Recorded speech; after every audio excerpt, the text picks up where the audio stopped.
আপনি দেখেন আশেপাশে অনেক কারখানা আছে, কাউকে গায়ে না ডাইরেক্ট আমার বাসা কইরা চলে গেছে। রাজধানীর মিরপুরে ডেস্কর অভিযানের নামে হয়রানি ও লাখ লাখ টাকা জরিমানার প্রতিবাদে ফুঁসে উঠেছে স্থানীয় বাসিন্দারা। মামলা প্রত্যাহার ও হয়রানি বন্ধের দাবিতে রাস্তায় নেমেছেন শত শত ভুক্তভোগী। ঘটনার সূত্রপাত গেল 4 মে।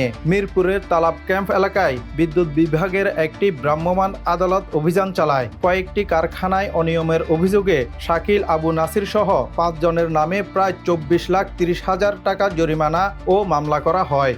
তো এই যে মাংস কাটে, যে হাজিরাজ কাজ করে, আর এই বাড়ি আছে, বাড়ির হয়তো বাড়া মোড়ানি ছেলে মেয়ে লইয়া চলতেছে।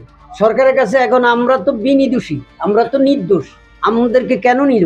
অন্যায় দাবি করে রোববার সকালে মিরপুর 11 নম্বর মিল্লাত ক্যাম্প থেকে একটি বিশাল বিক্ষোভ মিছিল বের হয়। মিছিলটি কালশী সড়ক প্রদক্ষিণ করে পূরবী মার্কেটে বিদ্যুৎ অফিসের সামনে গিয়ে শেষ হয়।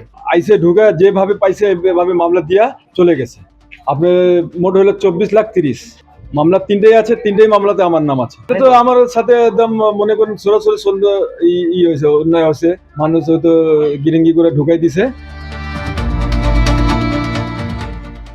নিরপেক্ষ তদন্তের মাধ্যমে এই মিথ্যা মামলা ও জরিমানা প্রত্যাহার করা না হলে ভবিষ্যতে আরও বৃহত্তর ও কঠোর আন্দোলনের হুঁশিয়ারি দিয়েছেন স্থানীয় এলাকাবাসী।